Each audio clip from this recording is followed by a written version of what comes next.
Hello, ಎಲ್ಲರೂ ಹೇಗಿದ್ದೀರಾ? ಚೆನ್ನಾಗಿದ್ದೀರಾ ಅಂತ ಭಾವಿಸ್ತೀನಿ. ಇವತ್ತು ಮನೆಯಲ್ಲೆಲ್ಲ ಮಾಡೋವಂಥ ಟೊಮೆಟೊ ಬಾತು, ಎಸ್ಪೆಷಲಿ ನಮ್ಮ ಮನೆಯಲ್ಲಿ ಯಾವ ಥರ ಮಾಡ್ತಾರೆ ಅಂತ ಹೇಳಿದ್ರೆ, ಟೊಮೆಟೊ ಬಾತು ತುಂಬ ಚೆನ್ನಾಗಿರುತ್ತೆ. Two simple. ನಮ್ಮ ಮನೆಯಲ್ಲಿ ಏನೇನು ಇಂಗ್ರೀಡಿಯೆಂಟ್ ಇರುತ್ತಲ್ವ, ಯೂಶ್ವಲಿ ಅದರಲ್ಲೇ ತೊಗೊಂಡು ಮಾಡಿರೋದಿದೆ. ಇಂಗ್ರೀಡಿಯೆಂಟ್ ಅಂತ ನೋಡ್ಕೊಳ್ಳೋಣ. ಒಂದು ಪಲಾವ್ ಎಲೆ, ಒಂದು ಚಕ್ಕೆ, 2 ಮೊಗ್ಗು, ಒಂದು ಸ್ಟಾರು, 4 ಲವಂಗ, 2 ಕಲ್ಲು, 1 ಸ್ಪೂನ್ ಸೋಂಪು. ಈಗ ಒಗ್ಗರಣೆಗೆ ತರಕಾರಿ 2 ತೊಗೊಂಡಿರೋದಿದೆ, ಬೇರೆ ಏನು ಎಕ್ಸ್ಟ್ರಾ ತೊಗೊಂಡಿಲ್ಲ.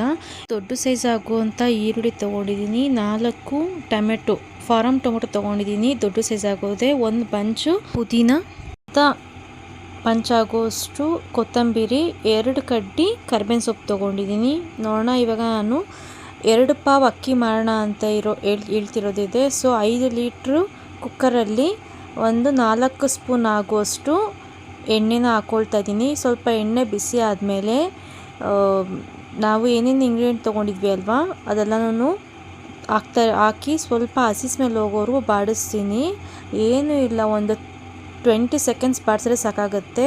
ಸೊ ಆಮೇಲೆ ನಾವೇನು ತೊಗೊಂಡಿದ್ವಿ ಈರುಳ್ಳಿ, ಅದಕ್ಕೆ ಆ್ಯಡ್ ಮಾಡಿ, ಅದ್ರ ಜೊತೆಗೇ ಕರ್ಬೇವಿನ ಸೊಪ್ಪು ಕೂಡ ಆ್ಯಡ್ ಮಾಡ್ತಾಯಿದ್ದೀನಿ. ಆ್ಯಡ್ ಮಾಡಿ ಸ್ವಲ್ಪ ಬಾಡಿಸ್ಕೊಳ್ತೀನಿ.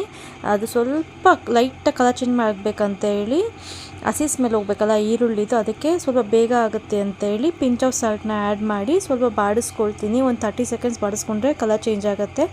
ಸೊ ನಾವಿವಾಗ ಅದಕ್ಕೆ 3/4 ಸ್ಪೂನ್ ಆಗುವಷ್ಟು ಬೆಳ್ಳುಳ್ಳಿ, ಒಂದು ಅರ್ಧ ಸ್ಪೂನ್ ಆಗುವಷ್ಟು ಶುಂಠಿ ಪೇಸ್ಟ್ ಆ್ಯಡ್ ಮಾಡ್ಕೊಳ್ಳೋಣ. ಸ್ವಲ್ಪ ಶುಂಠಿ ಬೆಳ್ಳುಳ್ಳಿ ಪೇಸ್ಟ್ದು ಹಸಿ ಸ್ಮೆಲ್ ಹೋಗೋದಕ್ಕೋಸ್ಕರ ಅಷ್ಟೇ, ಬೇರೆ ಏನೂ ಇಲ್ಲ. ಅದು ಸ್ವಲ್ಪ ಹುರ್ಕೊಳ್ಳೋಕ್ಕೆ ಸ್ಟಾರ್ಟ್ ಮಾಡಿದ್ಮೇಲೆ ಒಂದು 10ರಿಂದ 15 ಸೆಕೆಂಡ್ ಹುರಿದ್ಮೇಲೆ ಟೊಮೆಟೊ ನಾವೇನು ಹೆಚ್ಚಿಟ್ಕೊಂಡಿದ್ದೀವಿ, ಒಂದು 4 ಟೊಮೆಟೊ ದೊಡ್ಡ ಸೈಜ್ದು, ನಾಟಿ ಕೂಡ ತೊಗೊಳ್ಬೋದು, ಏನೂ ತೊಂದರೆ ಇಲ್ಲ. ನಾನು ಫಾರಮ್ ಟೊಮೆಟೊ ನಮ್ಮ ಮನೇಲಿ ಯೂಶ್ವಲಿ ಜಾಸ್ತಿ ಯೂಸ್ ಮಾಡ್ತೀವಿ, ಸೊ ಅದಕ್ಕೋಸ್ಕರ ನಾನು ಫಾರಮ್ ಟೊಮೆಟೊ ಯೂಸ್ ಮಾಡ್ತಾಯಿದ್ದೀನಿ. ನಾಟಿ ಅಂದರೆ ಸ್ವಲ್ಪ ಲೈಟಾಗಿ ಹುಳಿ ಥರ ಬರುತ್ತೆ. ಇದು ಬಂದು ಚೆನ್ನಾಗಿರೋ ಟೇಸ್ಟೇ ಕೊಡುತ್ತೆ. ನಾನು ಮನೆಯಲ್ಲಿ 4 ಜನ ಕೂತು ತಿನ್ನೋವಂಥ 2 ಗ್ಲಾಸ್ ಅಕ್ಕಿ ಹಾಕ್ತಾಯಿದ್ದೀನಿ. ಹೊಟ್ಟೆ ತುಂಬ ಊಟ ಮಾಡ್ಬೋದು 4 ಜನ.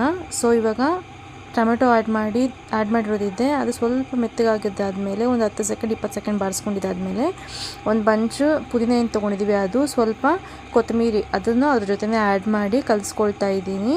ನೋಡ್ಬೋದು ಎಷ್ಟು ಕಲರ್ಫುಲ್ಲಾಗಿ ಚೆನ್ನಾಗಿ ಕಾಣಿಸ್ತಾ ಇದೆ ಅಂತ ಹೇಳಿ. ನೆಕ್ಸ್ಟು ನಾನು ಒಂದು 1/4 ಸ್ಪೂನು ಅರಿಶಿನ ಪುಡಿ, 1.5 ಸ್ಪೂನು ಮನೇಲೇ ಮಾಡಿಟ್ಟಿರೋದು ಖಾರದ ಪುಡಿ, 1 ಸ್ಪೂನು ಧನಿಯಾ ಪುಡಿ, ಇನ್ನು 1 ಸ್ಪೂನು ಬಂದು ಗರಂ ಮಸಾಲ, ಇಷ್ಟು ಹಾಕ್ಕೊಳ್ತಾ ಇದ್ದೀನಿ. ಹಾಕ್ಕೊಂಡು ಎಲ್ಲನೂ ಒಟ್ಟಿಗೆ ಮಿಕ್ಸ್ ಮಾಡ್ಕೊಳ್ತೀನಿ. ಜಾಸ್ತಿ ಇಂಗ್ರೀಡಿಯೆಂಟು, ಜಾಸ್ತಿ ತರಕಾರಿ ಏನು ಇಲ್ದಿರೋ ಟೈಮಲ್ಲಿ ಈ ಪಲಾವು ಆರಾಮಾಗಿ ಮಾಡ್ಕೊಂಡು ತಿನ್ಬೋದು. ಬಾತನ್ನ ತುಂಬ ಚೆನ್ನಾಗಿರುತ್ತೆ. ಸ್ವಲ್ಪ ಸ್ಪೈಸಸ್ ಎಲ್ಲ ಕಡಿಮೆ ಹಾಕಿರೋದ್ರಿಂದ ಮನೇಲಿ ಮಕ್ಕಳು ಕೂಡ ಖುಷಿಯಿಂದ ಊಟ ಮಾಡ್ತಾರೆ, ಏನೂ ತೊಂದರೆ ಇಲ್ಲ. ನಾನು ಇದಕ್ಕೆ ಕ್ರಿಸ್ಟಲ್ ಸಾಲ್ಟ್ನ ಆ್ಯಡ್ ಮಾಡ್ತಾಯಿದ್ದೀನಿ. ಈಗ ನಾನು ಆಲ್ರೆಡಿ ಹೇಳಿದ್ದೆ, ಒಂದು 2 ಗ್ಲಾಸ್ ಆಗೋಷ್ಟು ಅಕ್ಕಿ ತೊಗೊಳ್ತಾ ಇದ್ದೀನಿ ಅಂತ ಹೇಳಿ. ಆಲ್ರೆಡಿ ನಾನು ಒಂದು 5 ನಿಮಿಷ ಅಕ್ಕಿನ ವಾಶ್ ಮಾಡಿ ನೆನೆಸಿಟ್ಕೊಂಡಿದ್ದೀನಿ. ನೋಡ್ಬೋದು 2 ನಿಮಿಷ ಬಿಟ್ಟರೆ ಅದು ಆಯಿಲೆಲ್ಲ ಸೈಡಲ್ಲಿ ಕಾಣಿಸ್ತಾ ಇದೆ ಅಲ್ಲ, ಆ ಥರ ಸೈಡಲ್ಲಿ ಆಯಿಲ್ ಬಿಟ್ಕೊಳ್ಬೇಕು. ಸೊ ಇದಕ್ಕೆ 2 ಗ್ಲಾಸು ಅಕ್ಕಿನ ಆ್ಯಡ್ ಮಾಡಿ, ಫಸ್ಟು ಏನು ನಾವು ಮಸಾಲ ಒಗ್ಗರಣೆ ಇಟ್ಕೊಂಡಿದ್ದೀವಲ್ಲ, ಅದನ್ನೆಲ್ಲ ಅಕ್ಕಿಗೆ ಮಿಕ್ಸ್ ಮಾಡ್ಕೊಳ್ಳೋಣ. ಅಕ್ಕಿಗೆ ಚೆನ್ನಾಗಿ ಮಿಕ್ಸ್ ಮಾಡೋದ್ರಿಂದ ಕೊನೆಯಲ್ಲಿ ಬರಿ ಥರ ಬರೋದಿಲ್ಲ. ರೈಸು ಮಸಾಲ ಸಪ್ರೇಟು ಕೆಳಗಡೆ ಕೂರೋದು ಆ ಥರ ಎಲ್ಲ ಆಗೋದಿಲ್ಲ. ಅದಕ್ಕೋಸ್ಕರ ಈಗ ನಾನು 2 ಗ್ಲಾಸು ಅಕ್ಕಿ ತೊಗೊಂಡಿರೋದಕ್ಕೆ 4 ಗ್ಲಾಸು ವಾಟ್ರ್ ಆ್ಯಡ್ ಮಾಡ್ತಾಯಿದ್ದೀನಿ. ನೋಡ್ಬೋದು, ಇದು ಬಂದು ಮನೆಯಲ್ಲಿ ಈಗ ಅಡುಗೆ ಕಲಿತಾ ಇರೋ ಸ್ಟಾರ್ಟರ್ಸ್ ಕೂಡ ಆರಾಮಾಗಿ ಮಾಡ್ಕೊಂಡು ತಿನ್ಬೋದು.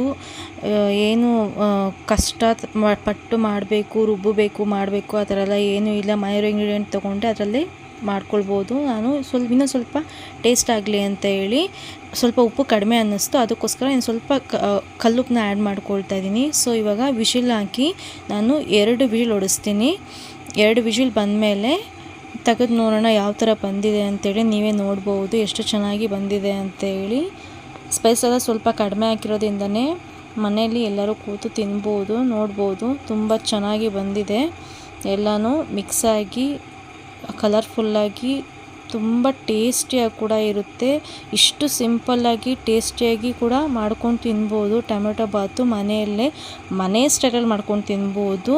ನೀವು ಕೂಡ ಟ್ರೈ ಮಾಡಿ ಹೇಳಿ ಹೇಗೆ ಬಂದಂತ ಹೇಳಿ. Thank you for watching.